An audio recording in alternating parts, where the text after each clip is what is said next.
কোনো একজন ব্যক্তি তিনি মাদক সেবন শুরু করলেন, কি হয় এক্স্যাক্টলি ব্যাপারটা? মাদকাসক্তি একটা রোগ, ডেফিনেটলি রোগ। কম বয়সে একটা নতুন চমকপ্রদ কিছু, এটা বললো চল নিয়ে দেখ না মজাদার। এটা শুধু একটা বদ অভ্যাস নাকি এটা একটা রোগ আসলে? This is a chronic relapsing remitting disorder. কিভাবে বুঝবেন যে তার সন্তান বা এমন কিছু সেবন করছে? এটা বোঝার উপায়গুলো কি? প্রথম কথা হচ্ছে তার বিহেভিয়ারাল কিছু চেঞ্জেস আসছে কিনা। কারো যদি ইচ্ছে শক্তি প্রবল হয় তিনি বোধহয় মাদকাসক্তি থেকে বেরিয়ে আসতে পারেন। এবারে এটা কতটা ঠিক এবং কতটা ভুল? সাকসেস রেশিও যদি বলি ডক্টর, সেটা কিরকম? ভালো পার্সেন্টেজ লোকেরাই কিন্তু অনেকদিন ছেড়ে থাকতে পারেন, আচ্ছা। কিন্তু নমস্কার, আমি রেশমি। হেলথ ইম্প্যাক্ট বাংলায় আপনাদের সকলকে স্বাগত জানাই। আপনারা জানেন যে হেলথ ইম্প্যাক্ট বাংলায় এমন সমস্ত বিষয় নিয়ে আমরা আলোচনা করি যা আমার আপনার আশেপাশে ঘটছে বা যে সমস্যায় হয়তো আমরা নিজেরাও জর্জরিত।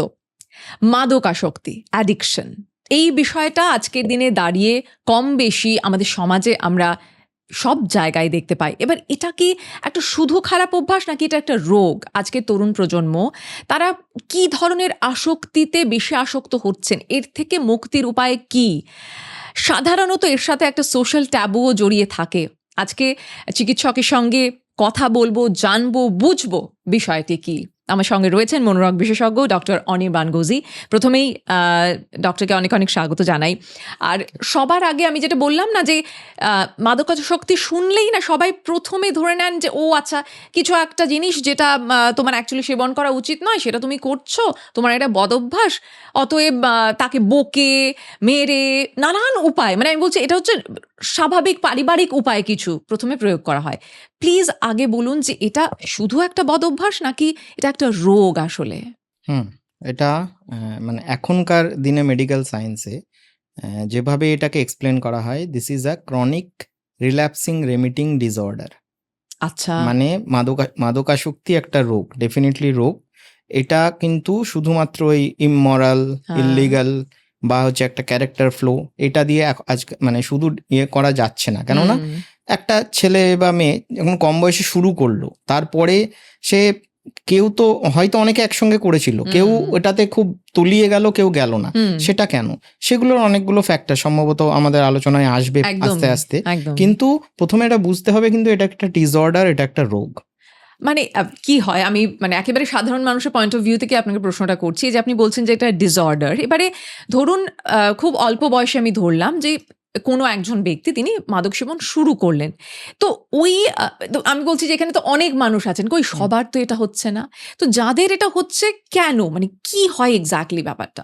কেন শুরু করছেন? দেখুন, শুরুটা সাধারণত হয় ইম্পালসিভিটি, নভেলটি সিকিং। একটা কম বয়সে একটা নতুন চমকপ্রদ কিছু, এটা বললো চল নিয়ে দেখ না মজাদার। এবারে কেউ কেউ সেটা নিয়ে বুঝে গেল যে না, এটা আমার দ্বারা হবে না, সঠিক নয়, সে সরে আসতে পারছে। কে পারছে না সেখানেই কিন্তু ওই ফ্যাক্টরগুলো চলে আসছে। তার জেনেটিক প্রিডিসপোজিশন, তার ব্রেনের কানেক্টিভিটি, ঠিক আছে, তার সোশ্যাল লাইফ কেমন, তার পিয়ার গ্রুপ কেমন, ঠিক আছে, এই সব সামাজিক ব্যাপারগুলো, এবং তার মধ্যে একটা ভালনারেবিলিটি ফ্যাক্টর থাকতে হবে। ভালনারেবিলিটি ফ্যাক্টর মানে সেটা কি রকম? সেরকম ধরুন একটা ছেলে বা মেয়ে, সে ছোটবেলা থেকে তার ধরুন একটা ডিসঅর্ডার হয়, হাইপারকাইনেটিক কন্ডাক্ট ডিসঅর্ডার বা এডিএইচডি আছে, সে এই ধরনের বাচ্চাদের বা এই ধরনের শিশুদের কিন্তু চট করে নতুন কিছুতে আকৃষ্ট হয়ে যাওয়া প্রবণতা বেশি থাকে। কারোর মধ্যে ইম্পালসিভিটি খুব বেশি। হ্যাঁ, সেটাও কিছু কিছু যেমন মানে বড় হয়ে একটু ডায়াগনোসিস হয়, অ্যাডাল্টের আগে আমরা করি না, বর্ডারলাইন পার্সোনালিটি ডিসঅর্ডার বা অন্যান্য ডিসঅর্ডার, সেগুলোতেও কিন্তু মানে চট করে নতুন নভেলটি সিকিং, আমি একটা নতুন কিছু করব, নতুন কিছুতে আকৃষ্ট হয়ে পড়া প্রবণতা। হ্যাঁ, এই প্রবণতাটা কিন্তু তার মধ্যে থাকে। এবং তারপরে যে সাবস্ট্যান্সটা ইউজ করছে তারও কিছু পার্ট আছে, তারও কিছু ক্যারেক্টারিস্টিক্স আছে, সেগুলো থাকলে দুটো মিলে তখন আর কি মানে একদম ব্যাপারটা অনেক বেড়ে গেল সেটা হচ্ছে। কিন্তু এই ভেতরের ফ্যাক্টর যেটা ভালনারেবিলিটি ফ্যাক্টর, সেগুলো কিন্তু ভীষণভাবে দায়ী। যেমন ধরুন মনের গভীরে রয়েছে যেটা হয়তো অনেক আমরা জানি না, যেটা আমরা বুঝি না, সেই মনের গভীরে সেই জায়গাটা এই যে মাদক সেবন সেটা ট্রিগার করছে। সেটা কি, দেখুন, শুরুটা যখন হচ্ছে তখন একটা ফল্টি কোপিং স্ট্র্যাটেজি, আমার খুব মন খারাপ লাগলো, সেদিন একটু অ্যালকোহল নেওয়া হলো, ঠিক আছে। এবার মন খারাপটা যত মানে একটা ক্রনিক স্ট্রেস চলছে, আমি যদি প্রতিদিনই নিতে থাকি, আমাকে তো সেটা বুঝতে হবে এটা আমার কোপিং মেকানিজম নয়। আমাকে ডেইলি লাইফে থাকতে গেলে কিন্তু অন্যভাবে বাঁচতে হবে। আমার যে প্রবলেমটা, এটা অনেকটা সেই ওই একটা গল্প শুনেছি না, একটা খরগোশকে বাঘ তাড়া করলে সে নাকি গর্তে মুখ লুকিয়ে দেয়, নইলে বাঘ সে দেখছে আমি গর্তে যখন আমি দেখতে পাচ্ছি না, বাঘও নেই, বাঘ আমায় দেখতে পাচ্ছে, কিন্তু বাঘ এসে খেয়ে নিল। মানে এটা হচ্ছে সেই মানে প্রবণতা, এটা সেই প্রবণতা যে আমি গর্তে মুখ টলে করছি, মানে আমি ক্যানাবিস নিলাম, গাঁজা একটু স্মোক করলাম, তাতে আমি একটা কিছুক্ষণ একটা ট্রান্স ফেজে চলে গেলাম, সেটা কিন্তু খুব দীর্ঘস্থায়ী নয়। সেই সময়টুকুর জন্য আমি হয়তো একটা পেলাম। মানে এটাও আমরা বলতে পারি ডক্টর যে এটা বাস্তব যে মুহূর্তে দাঁড়িয়ে একজন মানুষ মাদক সেবন করলেন, তার যে ক্রাইসিসটা সেটা তিনি ফেস করতে পারছেন না, বা হয়তো কোনো সমস্যা হচ্ছে, তার পারছেন না, ভয় পাচ্ছেন, বা সেটাকে একটা মানে ইনস্ট্যান্ট রিলিফের ব্যবস্থা করছেন, সেটা যে কখনোই নয়। এবং সেটা যে কি সোশ্যাল সাপোর্টটা কিভাবে কাজ করে, ধরুন তার মানে বন্ধু বান্ধব তারা সেই গ্রুপেরই, তারা বললো ঠিক আছে আরো নে, আরো ভালো থাকবি। কিন্তু সে যদি একটা ভালো ফ্যামিলি বা ভালো পিয়ার গ্রুপের হয়, তারা তখন বুঝতে পারলো তার মধ্যে এই চেঞ্জগুলো আসছে। একটা ছেলে যে ভালো পড়াশোনা করতো, একটা মেয়ে ভালো পড়াশোনা করতো, হঠাৎ করে চুপচাপ হয়ে যাচ্ছে, সে বাড়ি থেকে টাকা চুরি করছে, বা সে বাবা মার কাছ থেকে বেশি টাকা চাইছে। আচ্ছা, ঠিক আছে, মানে এগুলো কিনতেও তো পয়সা লাগবে একেবারে। মানে এটা আমি ইনফ্যাক্ট আপনি একেবারে সঠিক কথাটাই বললেন যে বাড়ির লোক কিভাবে বুঝবেন। আমি বলছি ছোটদের কথা যদি আমি প্রথমে ধরি, কিভাবে বুঝবেন যে তার সন্তানের মধ্যে এমন কিছু হচ্ছে যে তার মানে কোনো একটা ক্রাইসিসের মধ্যে দিয়ে যাচ্ছে বা এমন কিছু সেবন করছে, এটা বোঝার উপায়গুলো কি? হ্যাঁ, প্রথম কথা হচ্ছে তার বিহেভিয়ারাল কিছু চেঞ্জেস আসছে কিনা। মানে মানে খুব কম বয়সে দেখুন একটা মানে যে ইয়েগুলো নিচ্ছে সেগুলোর একটা মানে এজ অনুযায়ী কিছু ডিফারেন্স হয়। মানে একটা হাইপোথিসিস আছে যেটাকে আমরা বলি গেটওয়ে হাইপোথিসিস। ঠিক আছে, গেটওয়ে হাইপোথিসিসটা কি, মানে যেগুলো সোশ্যালি ওয়েল অ্যাকসেপ্টেড, যেমন স্মোকিং মানে টোব্যাকো অথবা অ্যালকোহল, এগুলো ওয়েল অ্যাকসেপ্টেড, এগুলো তাই জন্য এগুলো সাধারণত গেটওয়ে হয়। আচ্ছা, শুরু করলো এখান থেকে, এবার এখান থেকে তারপরে ক্যানাবিসটা আসে মাঝামাঝি, তারপরে যেগুলো হেরোইন বা ওপিওয়েড বা হচ্ছে স্টিমুল্যান্ট যেগুলো এলএসডি, হ্যালুসিনোজেন, ঠিক আছে, এগুলো কিন্তু গেটওয়ে ড্রাগের মধ্যে পড়ে না, এগুলো তারপরে। অতএব মানে ওই ধরনের শুরুটা যখন হলো, কোশ্চেনটা ছিল হচ্ছে যে বাড়ির মানুষ কিভাবে বুঝবে। বাড়ির মানুষ একটা তার মধ্যে কিছু বিহেভিয়ারাল চেঞ্জেস আসছে, সে আগের থেকে চুপচাপ হয়ে যাচ্ছে, সে নিজেকে গুটিয়ে নিচ্ছে, বা হচ্ছে সে অত্যধিক একটা কিছু অন্য চেঞ্জ আসছে, ধরুন বাইপোলার ডিসঅর্ডার, যেটা কিনা আরেকটু পরে ডেভেলপ করে। বাইপোলার ডিসঅর্ডারের দুটো ফেজ হয়, একটা হাই ফেজ মানে ম্যানিক বা হাইপোম্যানিক, সেখানে অত্যধিক এনার্জি বা অত্যধিক রাগ বা অত্যধিক এনার্জি চলে এসছে, তো তখন সে বেশি বেশি স্মোকিং করছে, বেশি বেশি অ্যালকোহল নিচ্ছে, হ্যাঁ, বেশি অন্যান্য প্রচুর খরচা করে, ইয়ে করে। আবার ডিপ্রেশনে হয়তো এগুলো কম থাকে, কিন্তু ম্যানিক ফেজে কিন্তু অনেক সময় মানে ডিপ্রেশনে এগুলো বাড়তে পারে, কিন্তু ম্যানিক ফেজে অনেক সময় যেগুলো মানে মোর ডেঞ্জারাস এলিসিট সাবস্ট্যান্স, যেগুলো মানে সে কোনোদিন হয়তো এলএসডি ট্রাই করেনি বা কোনোদিন হয়তো অন্যান্য কিছু ট্রাই করেনি, সেগুলো সে করে নিল। এখন সেই ফ্যাক্টর মানে সবচেয়ে প্রথম কথা, তার মধ্যে বিহেভিয়ারাল কিছু চেঞ্জেস আসছে কিনা, হঠাৎ করে টাকা চাইছে মেজর, বা হচ্ছে কখনো খুব ডিপ্রেসড হয়ে পড়ছে, সুইসাইডের কথা কখনো এক্সপ্রেস করছে, এই যে কোনো বিহেভিয়ারাল চেঞ্জগুলো থেকেই কিন্তু প্রথমে বুঝতে হবে। ডক্টর, মানে বিষয়টা যথেষ্টই কঠিন এবং জটিল, দুটোই একই সাথে। এবারে এর সাথে আরেকটা জিনিস জড়িয়ে থাকে, সবাই আমরা মনে করি যে কারো যদি ইচ্ছে শক্তি প্রবল হয় তিনি বোধহয় মাদকাসক্তি থেকে বেরিয়ে আসতে পারেন। এবারে এটা কতটা ঠিক এবং কতটা ভুল? ইচ্ছে শক্তিটা লাগবে। দেখুন, আমাদের একটা মোটিভেশন সাইকেল বলে একটা টার্ম আছে। মোটিভেশন সাইকেলের কয়েকটা ফেজ আছে। ফেজগুলো কি প্রি কন্টেম্পলেশন, মানে পেশেন্ট বলছে আমি ছাড়বো না, আমি নেশা নেব, তুমি যা খুশি করো, বাড়ির লোক বলছে তুমি ছাড়ো, ইয়ে করো, সবাই বোঝাচ্ছে, আমি ছাড়তে রাজিই নয়, সেটা হচ্ছে প্রি কন্টেম্পলেশন। কন্টেম্পলেশনে সে বুঝতে পারছে যে আমি ছাড়বো কি ছাড়বো না, ছাড়বো কি ছাড়বো না, মানে একটা ডিলেমাতে থাকছে না, আমি বুঝতে পারছি গন্ডগোল হচ্ছে, কিন্তু আমি ছাড়তে পারছি না। আচ্ছা, তারপরে হচ্ছে প্রিপারেশন, মানে হচ্ছে আমি ছাড়তে রাজি কিন্তু আমি পারছি না, এতদিনের একটা অভ্যাস, সেখান থেকে আমি বেরিয়ে আসতে পারছি না, তখন তার উইথড্রয়াল হচ্ছে বা কিছু হচ্ছে, হ্যাঁ, বা অন্যান্য সিমটমস হচ্ছে, সেখান থেকে সে ছাড়তে পারছে না। তারপরে অ্যাকশন মানে সে অ্যাকচুয়ালি শুরু করলো ট্রিটমেন্ট বা অন্য কোনোভাবে ছাড়লো, মেনটেনেন্স এবং মাঝে মাঝে রিল্যাপস। এই হচ্ছে মোটিভেশন সাইকেল। আচ্ছা, এবারে আচ্ছা। যদি প্রি কন্টেম্পলেশনে কেউ থাকে সেখানে ইচ্ছা শক্তির কোনো রোল নেই, এখানে সে ইচ্ছাই করছে না, ইচ্ছে নেই তার। কন্টেম্পলেশন অথবা প্রিপারেশন এই দুটো ফেজে যদি থাকে আচ্ছা, তাহলে কিন্তু ইচ্ছা শক্তির রোল আছে। আচ্ছা, কিন্তু শুধু ইচ্ছা শক্তি দিয়ে সিগারেট হবে ছাড়াটাও না। মুশকিল, মানে মুশকিল মানে বলছি যে পারছেন না লোকে তা নয়, অনেক লোক পাচ্ছে, সেই। কিন্তু রিসার্চে দেখা যাচ্ছে যারা কোনো না কোনো অন্য ট্রিটমেন্ট নিচ্ছে তারা কিন্তু অনেক বেটার রেজাল্ট করছে। আচ্ছা, এবারে তাহলে সত্যি ট্রিটমেন্টের কথায় আসি ডক্টর, কারণ এটা জানাটা দরকার যে আপনি যেটা বললেন যে ইচ্ছা শক্তি নিশ্চয়ই দরকার, কিন্তু তার আগে তার একটা চিকিৎসাও দরকার। অবশ্যই।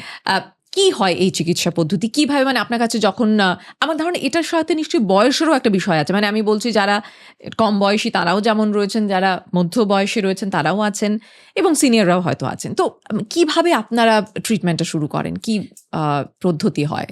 দেখুন, ট্রিটমেন্টের কিছু ফেজ আছে। প্রথমে মানে প্রথম কথা হচ্ছে সে কি সাবস্টেন্স ইউজ করছে সেটার উপর ডিপেন্ড করছে। আচ্ছা, হ্যাঁ, মানে অ্যালকোহলের এক ট্রিটমেন্ট, ক্যানাবিসের এক ট্রিটমেন্ট, স্মোকিং শুধু টোব্যাকোর এক ট্রিটমেন্ট, কিন্তু তাহলেও ইন জেনারেল যদি আমি বলি, প্রথমে ডিটক্সিফিকেশন, মানে তাকে কিছুদিন ওটা ছাড়া থাকতে হবে।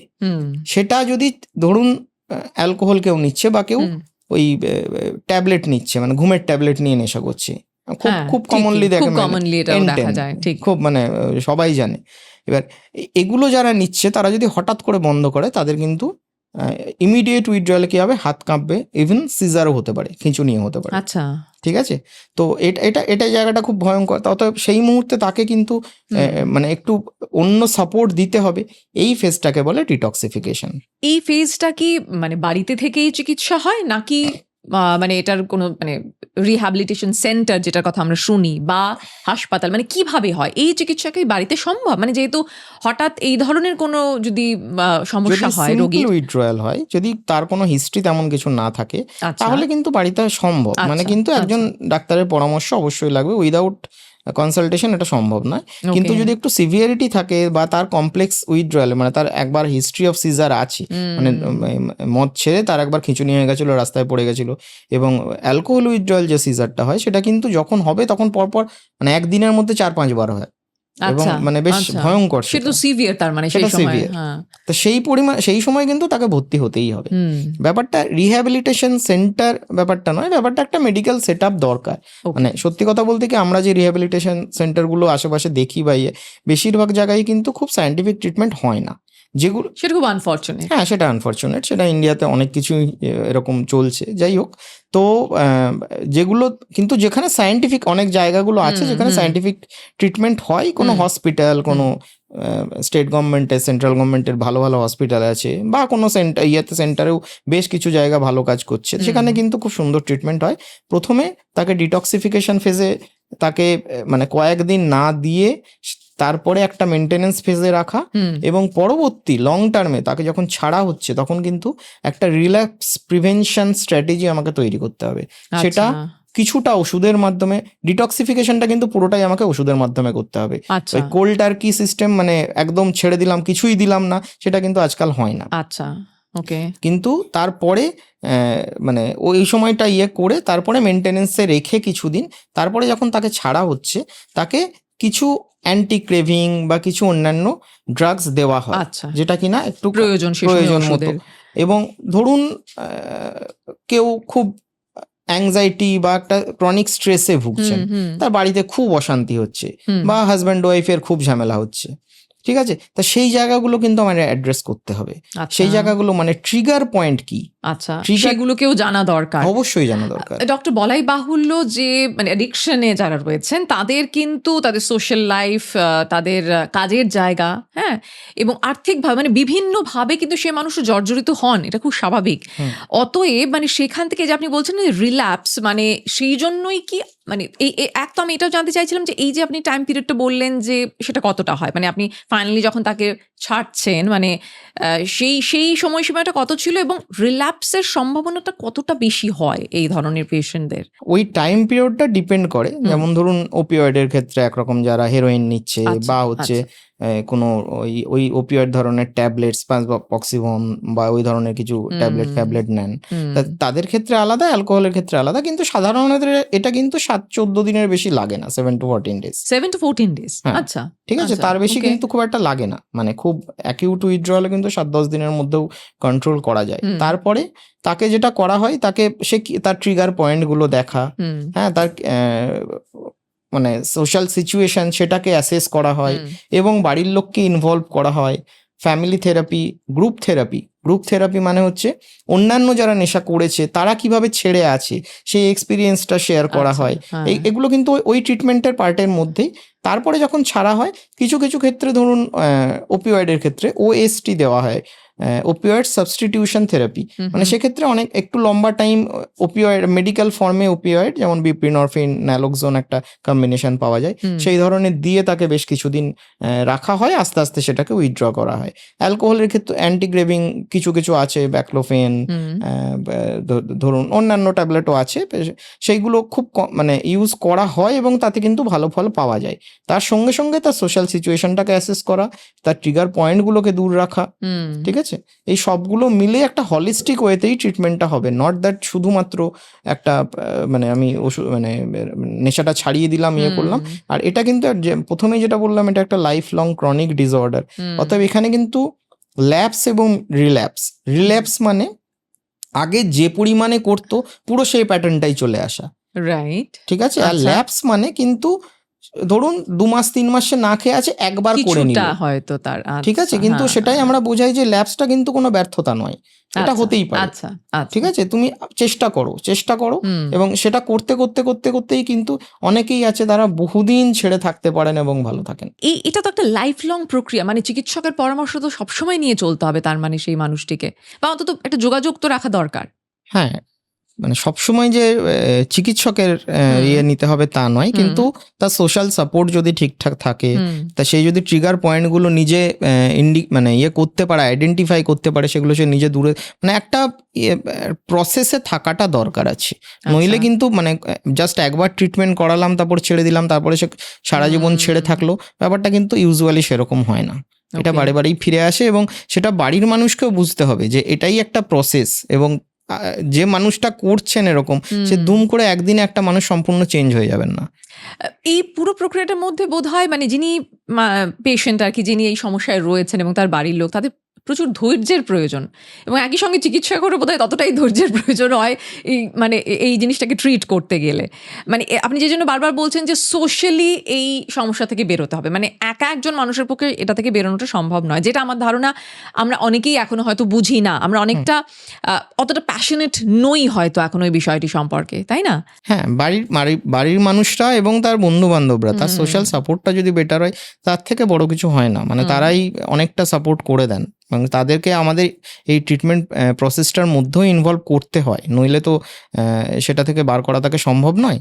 কিন্তু কোনো মানে সাকসেস রেশিও যদি বলি ডক্টর, সেটা কিরকম? মানে যারা আপনার কাছে আসছেন, একটা খুবই কি বলবো কঠিন বাস্তব প্রশ্ন, কিন্তু আপনি নিজে কি ফিল করেন, মানে আপনার এক্স্যাক্টলি যথেষ্ট ভালো, মানে ভালো পার্সেন্টেজ লোকেরাই কিন্তু অনেকদিন ছেড়ে থাকতে পারেন। কিন্তু এমন হবে না যে মানুষটা প্রচন্ড অ্যালকোহল নিতেন তিনি ছেড়ে দিলেন, হতেও পারে তিনি আর সারা জীবন ছুঁলেন না, সেখানে তার মোটিভেশন হয়তো সেই মুহূর্তে তখন সেটা কাজ করছে, বা সে বুঝে যাচ্ছে যে আমার লাইফটা এরকম চলছে। কিন্তু মানে ধরুন মানে এরকমও কেস আমরা দেখি যে সে একটা খুব মানে একটা যে ম্যারেজের মধ্যে ছিল, সে রিলেশনশিপটা খুব ট্রমাটিক ছিল, হ্যাঁ, আলটিমেটলি এসব করতে গিয়ে তার ডাইভোর্সও হয়ে গেল, তারপরে রাদার সে ভালো আছে। ওকে, ঠিক আছে, মানে এই যেটা বলছি যে ট্রিগার পয়েন্টটাকে খুঁজে বার করা দরকার। ট্রিগার পয়েন্ট এবং ক্রনিক স্ট্রেস যেগুলো, সেইগুলো থেকেও তাকে দূরে থাকতে হবে, সেগুলো থেকে দূরে থাকলেও কিন্তু সে ভালো থাকবে। আর একটু আমি ছোটদের কথা মাথায় রেখে একটু জেনে নিই যে ওদের মধ্যে মূলত আপনার কাছে যারা আসছেন, মানে সব থেকে বেশি সেবন কোন বিষয়টির মধ্যে এরা আসক্তি জন্মাচ্ছে বেশি? তরুণ প্রজন্মের কথা বলছি, নতুনদের, ছোটদের কথা বলছি। মানে এটা অফকোর্স অভিভাবকদের জন্য, তাদেরও সচেতনতার প্রয়োজন আছে। হ্যাঁ, যেগুলো নিয়ে আলোচনা হচ্ছে, মানে ওখানে ওই গেটওয়ে হাইপোথিসিসটার কথাই বলতে হয়, যে শুরুর সময় এগুলো দিয়েই হয়, এবার তারপরে তার অন্যান্য ভালনারেবিলিটি ফ্যাক্টর অনুযায়ী সে আরো গভীর নেশায় ঢুকে পড়ে। সেক্ষেত্রে খুব কমনলি যেগুলো বললাম, টোব্যাকো, অ্যালকোহল এগুলো গেটওয়ের মধ্যে পড়ছে। শুরু হচ্ছে, তারপরে আসছে ক্যানাবিস, ওপিওয়েড। এই চারটেই ইন্ডিয়াতে মেন, এবং কিছু জিওগ্রাফিক্যাল লোকেশনে আরো নানা রকম মানে হাই সিভিয়ারিটির সমস্যা আছে। আর একদম স্ট্রিট চিলড্রেনদের মধ্যে আর একটা ইয়ে দেখা যায়, সেটা হচ্ছে ওই সলভেন্ট অ্যাবিউজ, মানে প্রচুর ইয়ে আছে দেখবেন, কেরোসিনের গন্ধ বা হচ্ছে ইরাজেক্স, মানে ওই সেই যেগুলো দিয়ে কালি তোলে, মানে হোয়াইটনারের যে লিকুইডটা, ঠিক আছে, এই ধরনের ইয়ের মানে এই ইয়ের প্রচন্ড মানে স্ট্রিট, বেসিক্যালি এটা কিন্তু খুব বেশি স্ট্রিট চিলড্রেনের মধ্যে, বা ডেনড্রাইট, শোকার নেশা, এই ধরনের একটা প্রবণতা থাকে।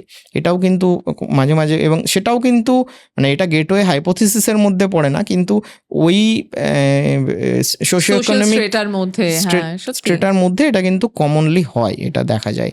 আর আরেকটা যেটা খুব কমনলি হয় সেটা হচ্ছে সিডেটিভ অ্যাবিউজ, মানে প্রথম দিকে মানে ঘুম হচ্ছে না, হতে হতে হতে হতে একটা সময় দেখা গেল মানে সে ঘুমের ওষুধটাই মানে তার মানে দৈনন্দিন একটা চাহিদার মধ্যে হয়ে গেল। মানে নেশাটা কেমন ভাবে হয় দেখুন, ডিপেন্ডেন্স বা নেশা, যেটা সিভিয়ার নেশা বা আমরা যেটা বলি ডিপেন্ডেন্স, এটার কিছু ক্রাইটেরিয়া আছে।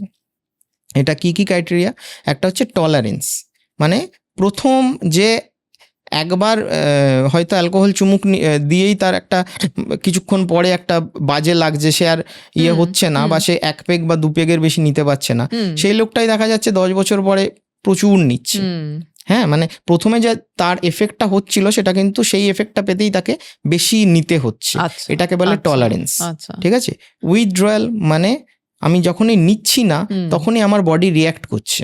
ওই যেমন অ্যালকোহলের ক্ষেত্রে আমার হাত পা কাঁপছে, বা আমি উল্টোপাল্টা কথা বলছি, ডেলিরিয়াম ট্রেমেন্স বলে একটা সিভিয়ার কন্ডিশন হয়, প্রচণ্ড মানে একটা ডেলিরিয়াম স্টেট, মানে একদম উল্টোপাল্টা কনফিউশনাল স্টেট, তার সঙ্গে হাত পা কাঁপছে, এবং তারপরে কিন্তু মানে এই ফেজটার মর্টালিটি খুব হাই, মানে এই সময়টা ঠিকঠাক ট্রিটমেন্ট না করতে পারলে কিন্তু মানুষ মারাও যাবে। মানে এটা তার মানে একটা মানে সাংঘাতিক একটা ফিজিক্যালি সেই মানুষটা এমন পরিস্থিতিতে চলে যাচ্ছে, আপনি বলছেন যে সেখান থেকে সেটা ফেটালও হতে পারে। হ্যাঁ, ফেটাল হতে পারে, মানে অ্যাকিউট অ্যালকোহল উইথড্রয়াল, মানে যেগুলো কমপ্লিকেটেড উইথড্রয়াল সেটা কিন্তু ফেটাল হতেই পারে।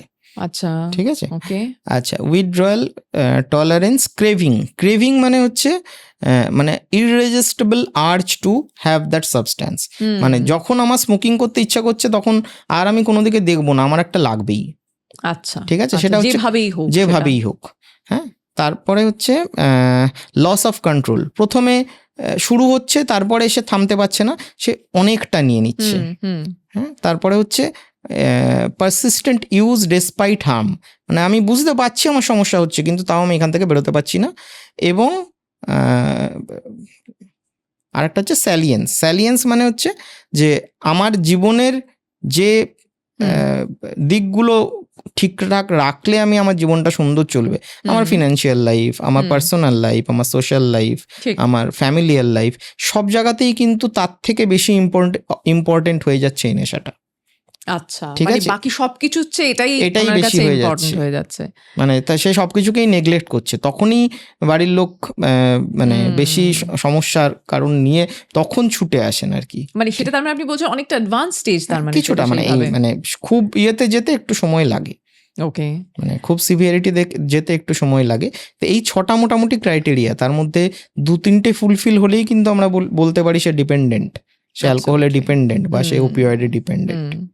তো এই পরিস্থিতিতে যারা রয়েছেন, আমরা আজকে আলোচনায় প্রায় শেষের দিকে চলে এসেছি। আমার ধারণা নিশ্চয়ই আরো অনেক প্রশ্ন আপনাদের থাকতে পারে, সেই প্রশ্নের উত্তর নিশ্চয়ই আরেকদিন আরেকটা এপিসোডে আমরা খোঁজার চেষ্টা করব। কিন্তু একেবারে শেষে ডক্টর, একটা পরামর্শ নিশ্চয়ই চাইবো আপনার কাছে, যারা এই মুহূর্তে এই ক্রাইসিসে রয়েছেন, আপনি যেটা বললেন, এবং চাইছেন বেরোতে পারছেন না, তাদেরকে কি বলবেন?